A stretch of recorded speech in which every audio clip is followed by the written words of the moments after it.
Welcome student, मैं हूं Tande sir, Satpura ITI Majapur Balaghat. Student, आज की क्लास में हम पढ़ेंगे types of wiring. Clear student, आज की जो क्लास है वो है इलेक्ट्रिकल वायरिंग। आज की क्लास में हम इलेक्ट्रिकल वायरिंग के बारे में पढ़ेंगे स्टूडेंट, इलेक्ट्रिकल वायरिंग के बारे में।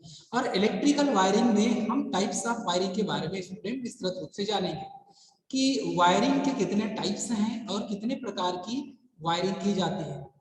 स्टूडेंट ध्यान दीजिएगा, जितने भी आईटीआई वाले स्टूडेंट हैं उनके लिए ये मोस्ट इंपॉर्टेंट चैप्टर होता है, क्योंकि सबसे ज्यादा वायरिंग के बारे में आईटीआई वाले स्टूडेंट द्वारा ही पढ़ा जाता है। Clear student? तो आज के टॉपिक में पढ़ेंगे हम types of wiring. Types of wiring में हम देखें स्टूडेंट तो यह दो प्रकार के होते हैं। There are many two types of electrical wiring. तो यहाँ पर वायरिंग को दो प्रकार से इस ब्लॉक डायग्राम के द्वारा बांटा गया है स्टूडेंट।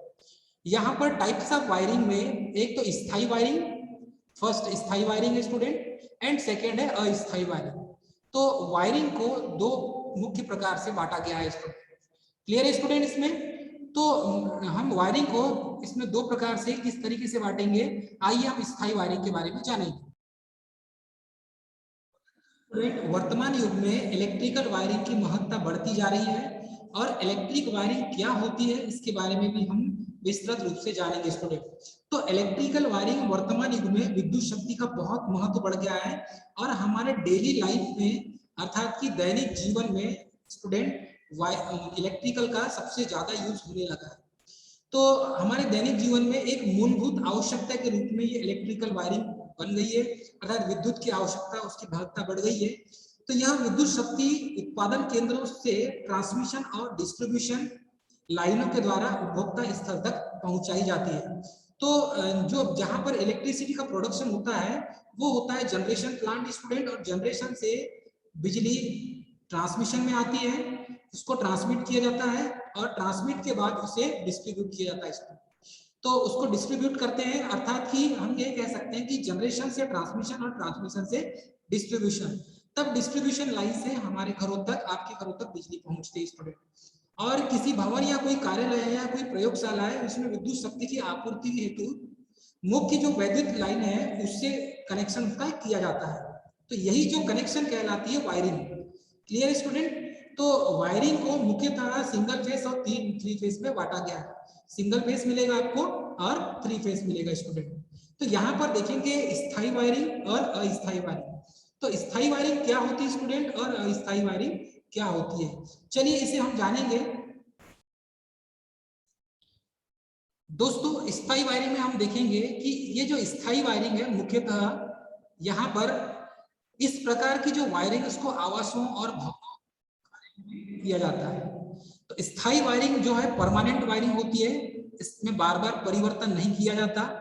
स्थायी वायरिंग एक बार आपने इंस्टॉलेशन कर दिया तो आप इसे बार बार चेंज नहीं करेंगे, अर्थात कि ये परमानेंट हो जाएगा।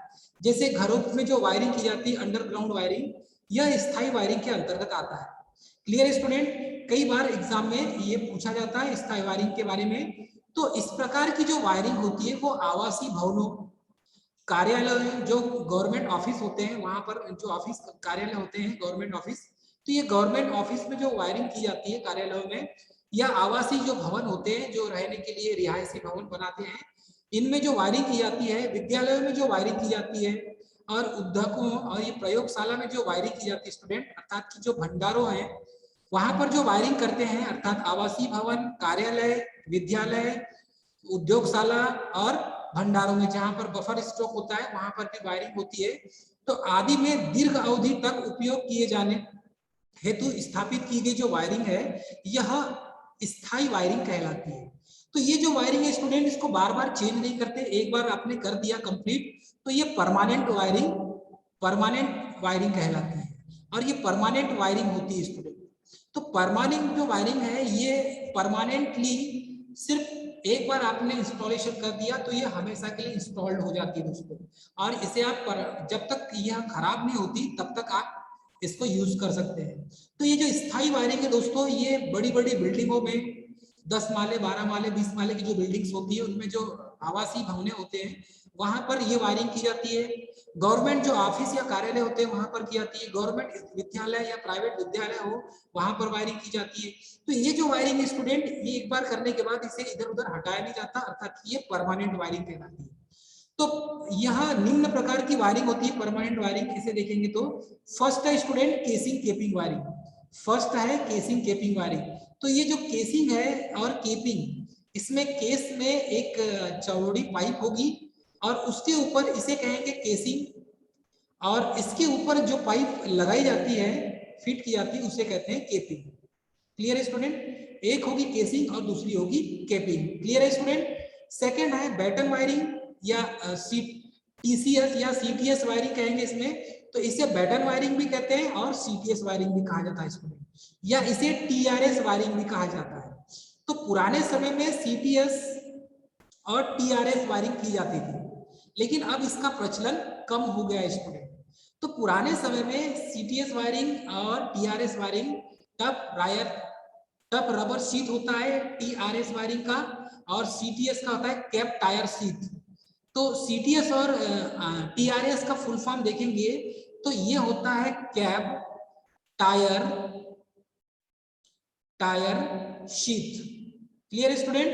और ये होता है टफ रबर शीट। क्लियर है स्टूडेंट? और ये जो सीटीएस और टीआरएस वायरिंग होती थी, यह वर्तमान समय में बहुत कम की जाने लगी है। इनकी जगह अभी फ्लेक्सिबल वायर और ऑटो वायर आ गए हैं, उन्हीं का यूज किया जाता है। तो ओल्ड एज जो बिल्डिंग बनती थी उनमें बैटन वायरिंग किया जाता था। क्लियर है स्टूडेंट? नेक्स्ट देखेंगे लेड शीट वायरिंग। तो ये जो लेड शीट वायरिंग होती है, इसमें जो केबल यूज करेंगे उस केबल के ऊपर लेड का कवर मिलेगा, आपको लेड कवर्ड मिलेगा। इसमें लेड कवर्ड मिलेगा, और लेड कवर्ड मतलब कि लेड का कवर्ड होने के कारण यह लेड शीट वायरिंग कहलाता है।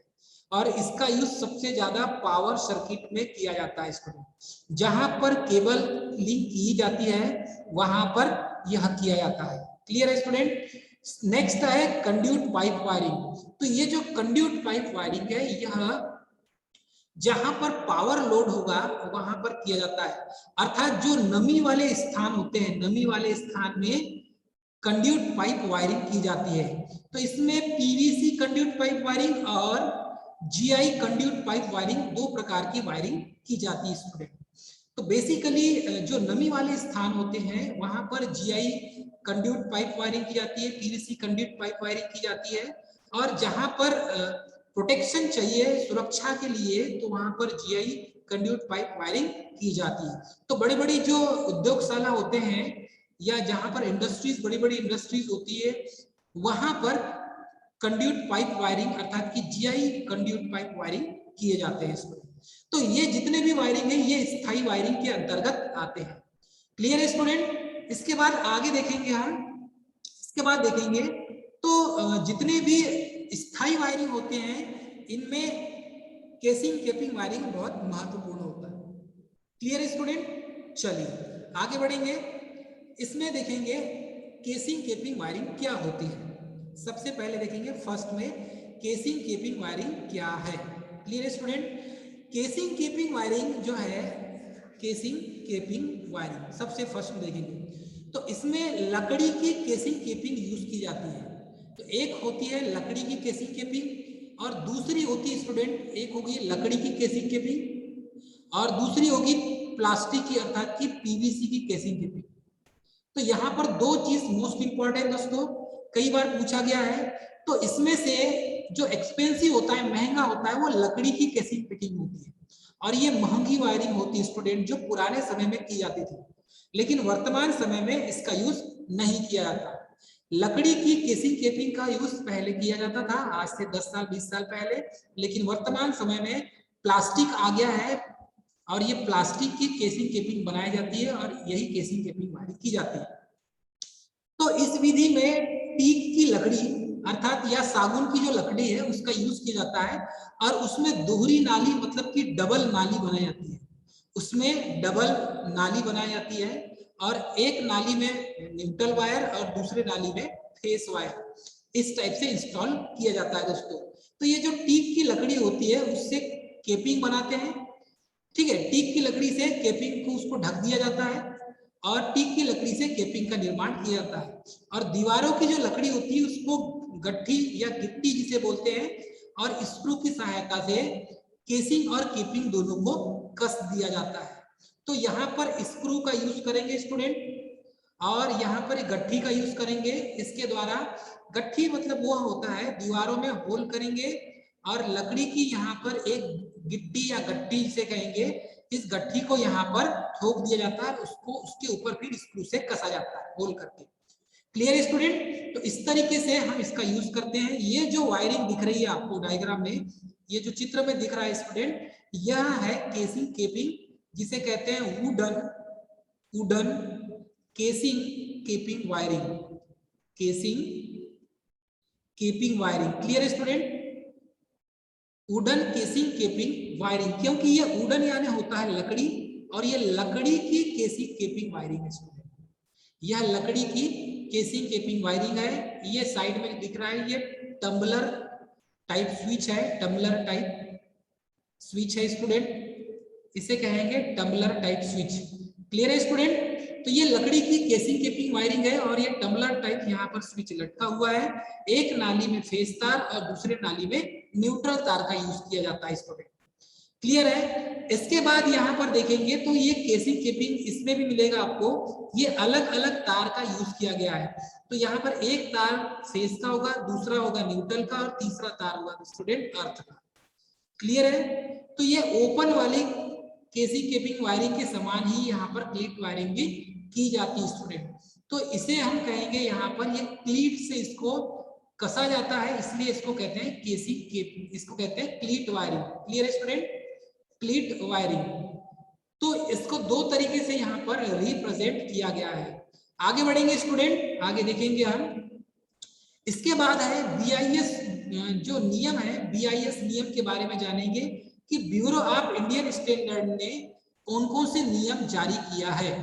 तो ब्यूरो ऑफ इंडियन स्टैंडर्ड ने स्टूडेंट, बीआईएस का फुल फॉर्म होता है bureau of Indian standard. Clear student? Bureau of Indian standard. तो ब्यूरो ऑफ इंडियन स्टैंडर्ड में ये इसका बीआईएस का फुल फॉर्म होता है बीआईएस। क्लियर है स्टूडेंट? तो केसिंग केपिंग जो होती है ये सूखी सागौन की लकड़ी की या बीट जो बीजा की लकड़ी होती है उसकी बनाई जाती है। तो सागौन की लकड़ी की यहाँ पर केसिंग और केपिंग बनाएंगे स्टूडेंट, क्योंकि ये जो सागौन की लकड़ी होती है इसमें जो उधाई बोलते हैं जिसे घून कहा जाता है, घून नहीं लगता, इसमें सर्विस अच्छी होती है और ये काफी एक्सपेंसिव होती है, काफी महंगी होती है सागौन की लकड़ी। इसीलिए वर्तमान समय में केसिंग केपिंग वायरिंग, जो सागौन की केसिंग केपिंग वायरिंग है, इसकी जगह अब पीवीसी केपिंग वायरिंग का यूज किया जाने लगा है। Clear student? तो बीआईएस जो है ब्यूरो ऑफ इंडियन स्टैंडर्ड ने कुछ नियम दिए और इस नियम में यहाँ पर केसिंग केपिंग जो है वो सूखी सागौन की लकड़ी की बनाते हैं और केसिंग केपिंग जो है उसमें वार्निश चढ़ा हुआ होना चाहिए, क्योंकि ये वार्निश चढ़ाने से ये इंसुलेटेड हो जाती है और इंसुलेटेड होने के कारण इसमें नमी नहीं आती। Clear student? इसलिए इसे वार्निश चढ़ाया जाता है और यह काफी एक्सपेंसिव होती है। वर्तमान समय में सागौन की लकड़ी का बहुत कीमत है, इसलिए वर्तमान समय में सागौन की लकड़ी का यूज नहीं करते। Clear student? उसके बाद है केसिंग तथा दीवारों के बीच में 96.5 mm मोटे चीनी मिट्टी के एक गोल इंसुलेटर होता है उसका यूज करते हैं।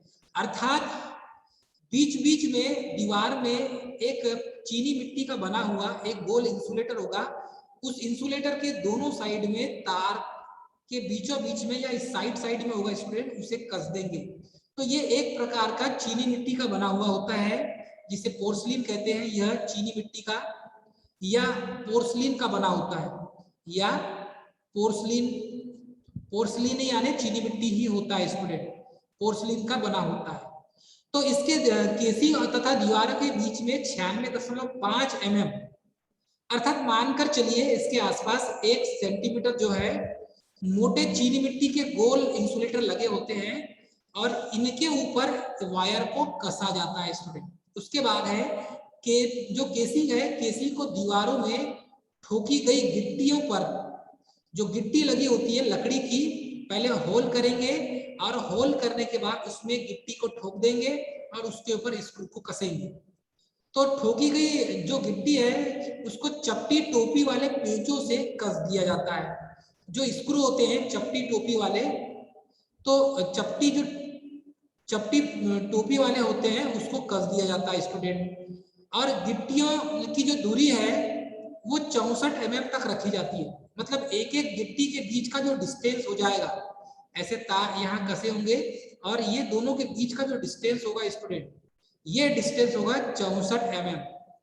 क्लियर है? ये जो दूरी होगी वो 64 mm होगी। और चौड़ी केसिंग के लिए 90 सेंटीमीटर और 64 mm से अधिक चौड़ी केसिंग के लिए 60 सेंटीमीटर से अधिक नहीं होना चाहिए।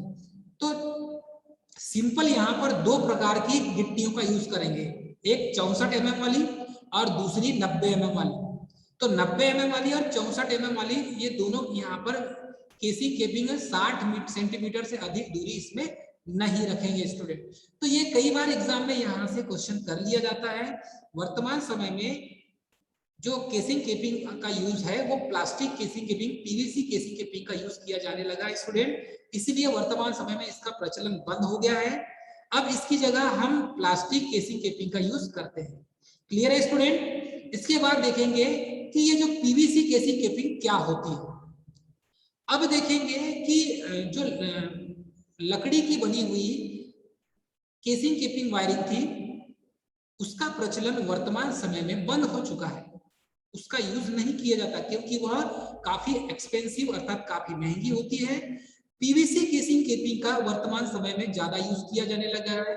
पीवीसी अर्थात प्लास्टिक जो है, पॉलीविनाइल क्लोराइड, इसका फुल फॉर्म है पॉलीविनाइल, विनाइल और सी से है क्लोराइड, इसका यूज किया जाने लगा स्टूडेंट वर्तमान समय में। तो ये जो पीवीसी केसिंग केपिंग है, केस अर्थात कि एक ऐसी पाइप होगी चपटी और उसके ऊपर केपिंग को चढ़ाया जाएगा, तो इसको बोलेंगे केसिंग और इसका कहेंगे केपिंग। Clear student? केप चढ़ाना मतलब केपिंग। तो एक हो जाएगी केसिंग और दूसरी हो जाएगी केपिंग। तो पीवीसी केसिंग केपिंग वायरिंग का इसमें पॉलीविनाइल क्लोराइड से बनी केसिंग और केपिंग का प्रयोग किया जाता है। क्लियर है स्टूडेंट? और पीवीसी केसिंग एक हरी नाली वाली होती है। ये जो पीवीसी केसिंग केपिंग होती है ये एक ही नाली वाली होती है, इसे इस टाइप से आप देख सकते हैं, इसे कहेंगे केसिंग। क्लियर है स्टूडेंट? और ये ऊपर वाली जो पट्टी ढकी हुई है ये हो जाएगी इसकी केपिंग। ये क्या हो जाएगी स्टूडेंट? इसकी केपिंग। क्लियर है स्टूडेंट? तो एक हो जाएगी केसिंग और ये हो जाएगी केपिंग। तो एक चपटी नाली होती है, चौड़ी नाली, इसके अंदर पूरे वायर को न्यूट्रल, फेस, अर्थ जो भी वायर होगी सभी वायर को इसके अंदर भर दिया जाएगा, उधर से ऊपर से केप को लगा दिया जाएगा। तो इसकी जो चौड़ाई होती है वो केबल की संरचना पर डिपेंड करती है कि आप कितने mm का केबल यूज कर रहे हैं, 12 mm का या 19 mm का या 25 mm का। तो 12 mm का केबल यूज कर रहे हैं तो उसकी नाली की चौड़ाई अधिक अलग होगी, कम होगी। 19 mm की उससे थोड़ी ज्यादा होगी, इसकी कम होगी। 12 mm की उससे थोड़ी ज्यादा होगी, थोड़ी ज्यादा। और दोस्तों 25 mm की अधिक होगी। क्लियर है स्टूडेंट? तो इस तरीके से हम इसको समझ सकते हैं। केसिंग को दीवारों पर रावल प्लग लगाकर, तो इसके साथ में एक रावल प्लग आता है, उस रावल प्लग को स्क्रू के द्वारा कसा जाता है।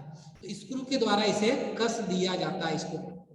Clear student? तो इसे हम जब स्क्रू के द्वारा कस देते हैं रावल प्लग को, तो ये इसके ऊपर केसिंग फिट हो जाती है। केसिंग को फिर स्क्रू से कस देंगे और उसी के ऊपर फिर केपिंग को फिट कर देंगे, फिक्स हो जाता है। क्लियर है स्टूडेंट? इस तरीके से हम यहाँ पर casing capping wiring, PVC casing capping wiring को करते हैं। क्लियर है स्टूडेंट? उसके बाद पीवीसी केपिंग के उसके गुण और अवगुण के बारे में हम जानेंगे। अब पीवीसी केसिंग केपिंग में उसके गुण देखें तो पीवीसी केसिंग केपिंग के इसके जो गुण है, यह वायरिंग सुंदर होती है देखने में, क्योंकि ओपन वायरिंग होती नहीं अंडरग्राउंड। अपन इसको केसिंग के अंदर वायर को डालकर ऊपर केपिंग लगा देते हैं, इसलिए देखने में सुंदर होती है। और इसके अवगुण है कि इसमें स्पार्किंग होने के कारण पूरे बाह्य कारणों से आग से सुरक्षित नहीं होती और आग लग जाती है। होता यूं है स्टूडेंट कि ये केसिंग है और केसिंग में यहाँ पर न्यूट्रल तार भी है, फेस तार भी है और अर्थ वायर भी है। तो न्यूट्रल, फेस, अर्थ किसी भी एक फेस में भी फॉल्ट हो जाए तो यह तीनों वायर एक साथ शॉर्ट सर्किट हो जाएंगे। तो स्पार्किंग के कारण यहाँ पर आग लगने की संभावना ज्यादा होती है, जिसके कारण यह वायरिंग सुरक्षित नहीं है। क्लियर है स्टूडेंट? उसके बाद देखेंगे तो दीवारों पर कम स्थान घेरती है, पहली बात तो ये, और इसकी जो आयु है लकड़ी की केसिंग केपिंग की अपेक्षा बहुत अधिक नहीं होती, याद रखिएगा। तो इसकी आयु लकड़ी की केसिंग केपिंग की तुलना में अधिक नहीं होती। यदि जल जाए या किसी कारण से टूट फूट हो जाए तो फिर प्रॉब्लम हो जाएगी स्टूडेंट। लेकिन यहाँ पर जो लिंक क्लिप की आवश्यकता इसमें हम यूज नहीं करते, इसमें लिंक क्लिप की आवश्यकता नहीं होती, क्योंकि इसकी जगह हम दूसरी क्लिप का यूज करते हैं। लिंक क्लिप की आवश्यकता होती है वुडन केसिंग केपिंग वायरिंग में, वुडन केसिंग केपिंग वायरिंग में, केसिंग केपिंग वायरिंग में की जाती है student. Wooden casing capping wiring में लिंक क्लिप का हम यहाँ पर यूज करते हैं। क्लियर है स्टूडेंट? उसके बाद हम देखेंगे यहाँ पे कि ये जो वायरिंग है स्टूडेंट, इस वायरिंग में बैटन वायरिंग या सीटीएस वायरिंग या टीआरएस वायरिंग जब इसमें की जाती है तो पुराने जो वुडन केसिंग केपिंग वायरिंग थी उसमें बैटन वायरिंग या सीटीएस या टीआरएस वायर का यूज किया जाता था। क्लियर है स्टूडेंट? लेकिन वर्तमान समय में ये काफी एक्सपेंसिव होते हैं, महंगे होते हैं, इसलिए अब इनका यूज कम किया जाने लगा है। क्लियर है स्टूडेंट? नेक्स्ट देखेंगे second, batten wiring. Batten wiring, तो बैटन वायरिंग या सीटीएस वायरिंग या टीआरएस वायरिंग, इसमें बैटन और सीटीएस और टीआरएस वायरिंग, इसको बैटन वायरिंग कहा जाता है। हम बैटन वायरिंग भी कह सकते हैं, इसे सीटीएस वायरिंग भी कह सकते हैं और टीआरएस वायरिंग भी कहा जाता है इसको। तो ये सीटीएस का फुल फॉर्म, टीआरएस का फुल फॉर्म, इसका फुल फॉर्म पूछा जाता है स्टूडेंट। क्लियर है? सीटीएस का होता है कैप टायर सीट और टीआरएस का होता है टफ रबर सीट। टीआरएस का होता है स्टूडेंट टफ रबर सीट। तो यहां पर हम लिख देते हैं सीटीएस का फुल फॉर्म होता है, राइट डाउन कीजिए student, cap tyre seat. Clear student? उसके बाद टीआरएस का होता है tough rubber seat. Clear student? तो टीआरएस का फुल फॉर्म हो जाएगा टफ रबर सीट और सीटीएस का हो जाएगा कैप टायर सीट।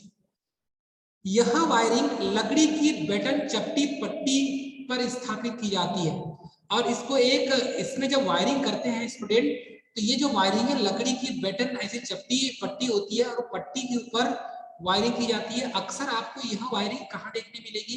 तो गवर्नमेंट जो स्कूल है, गवर्नमेंट स्कूल में आपको पुराने जो भवन होंगे स्टूडेंट, वहां पर आपको यह वायरिंग देखने मिलेगा। क्लियर है स्टूडेंट? यह वायरिंग आपको देखने मिलेगा। तो स्टूडेंट जहां पर गवर्नमेंट स्कूल होगा या गवर्नमेंट भवन होंगे, पुरानी बिल्डिंग्स होगी, उन पुरानी बिल्डिंग्स में स्टूडेंट आपको बैटन वायरिंग की हुई मिलेगी और बैटन वायरिंग में एक लकड़ी की चपटी पट्टी होती है और उस पट्टी को लिंक क्लिप में के माध्यम से वायर को वहां पर कस दिया जाता है। तो इस वायरिंग की स्थापना के लिए दीवारों में छैनी व हथौड़े की आवश्यकता होती है और ये 2x2 सेंटीमीटर आकार के 3 से 4 सेंटीमीटर के गहरे छिद्र किए जाते हैं स्टूडेंट, और उन छिद्र में छिद्र बनाते हैं और उसमें लकड़ी की गिट्टियों को ठोक दिया जाता है और लकड़ी की गिट्टियों को ठोकने के बाद उसके ऊपर ये जो बैटन की चपटी जो पट्टी होती है, चौड़ी पट्टी, उस पट्टी को स्क्रू की सहायता से कस दिया जाता है और इसके पश्चात बैटन पर 1 सेंटीमीटर लंबी कील से लिंक क्लिप को ठोकी जाती है। तो यहाँ पर 1 सेंटीमीटर लंबी एक लिंक क्लिप होती है, उसके द्वारा हम इसको ठोक देते हैं स्टूडेंट और इसका कनेक्शन कर देते हैं।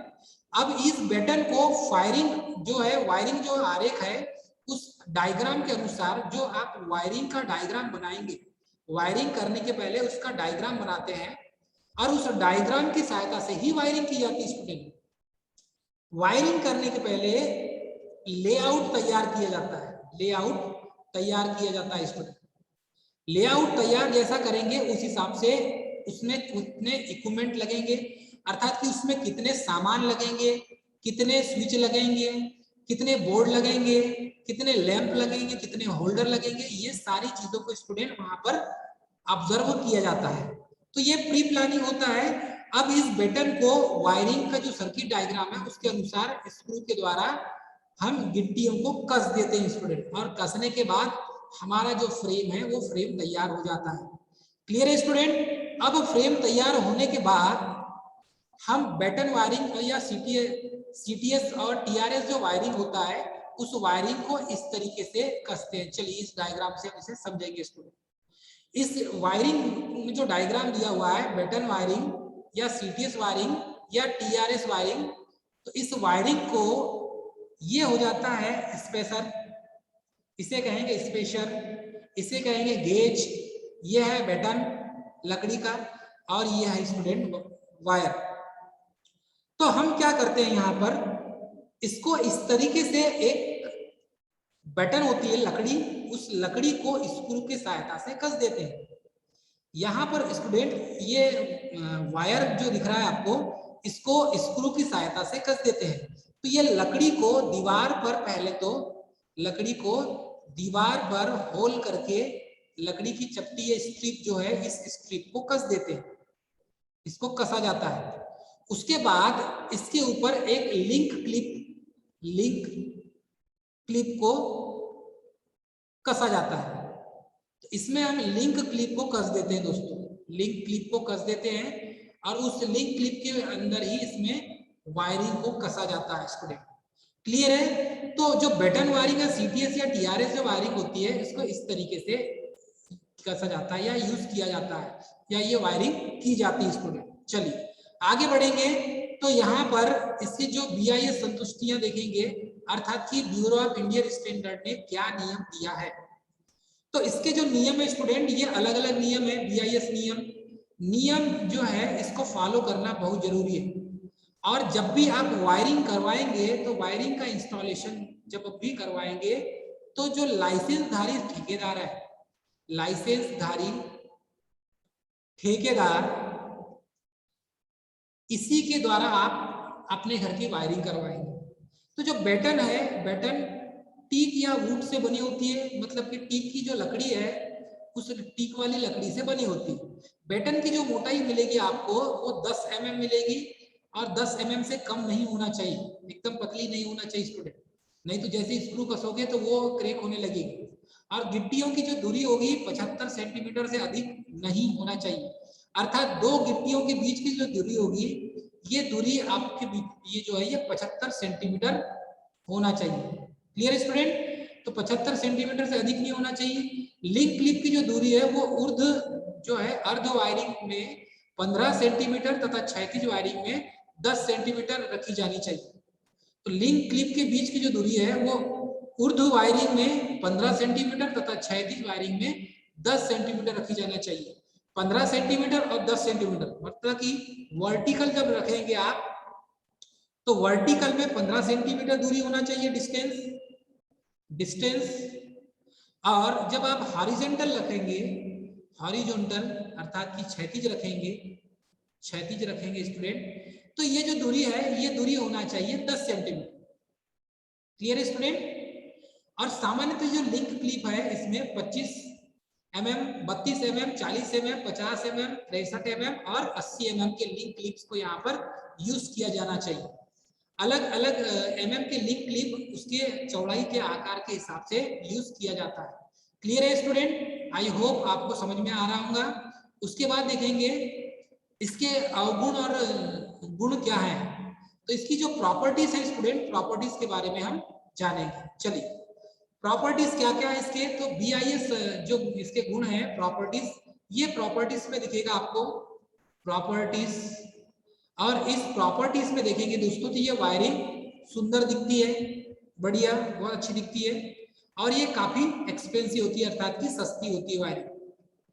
इसके ड्रॉबैक जो है, इसके ड्रॉबैक्स, और इसकी ड्रॉबैक में देखेंगे तो यह वायरिंग अग्नि से सुरक्षित नहीं होती, क्योंकि यदि कमरे में आग लग गई तो ये वायरिंग भी जल जाएगी, और वायरिंग में केवल अधिक मात्रा में लगना पड़ता है इसमें। तो जो वायरिंग आप लगाएंगे, ये वायरिंग अधिक मात्रा में, अधिक क्वांटिटी में आपको लगाना पड़ेगा, अधिक क्वांटिटी में इसे लगाना पड़ेगा स्टूडेंट। क्लियर है? तो ब्यूरो ऑफ, अर्थात कि BIS, bureau of Indian standard ने इसके जो प्रॉपर्टीज है और ड्रॉबैक्स इसके बारे में बताया है स्टूडेंट, तो ये आपको याद रखना है। ये कई बार यहाँ से एग्जाम में ऑब्जेक्टिव क्वेश्चन के तौर पे पूछ लिया जाता है। क्लियर है स्टूडेंट? इसके बाद कि जो है हम पिछले नेक्स्ट क्लास जब होगी, नेक्स्ट क्लास जब लगेगी स्टूडेंट, तो नेक्स्ट क्लास में इसके बाद सतही कंड्यूट जो पाइप होती है, उस कंड्यूट पाइप को कैसे करते हैं हम ये देखेंगे स्टूडेंट। क्लियर है? चलिए दोस्तों, यदि हमारा वीडियो आपको अच्छा लगा हो तो हमारे चैनल को सब्सक्राइब, लाइक और शेयर करना ना भूलें। ऐसे ही इसके आगे का जो वीडियो है दोस्तों हम आपको प्रोवाइड करेंगे। दोस्तों, हमें अप्रिशिएट करने के लिए आपका सब्सक्राइब और लाइक करना आपको बहुत जरूरी है। ऐसे ही आपको वीडियो प्रोवाइड होते रहेंगे। तब तक स्वस्थ रहिए, मस्त रहिए, और सैनिटाइजर और मास्क का यूज कीजिए दोस्तों। जय हिंद।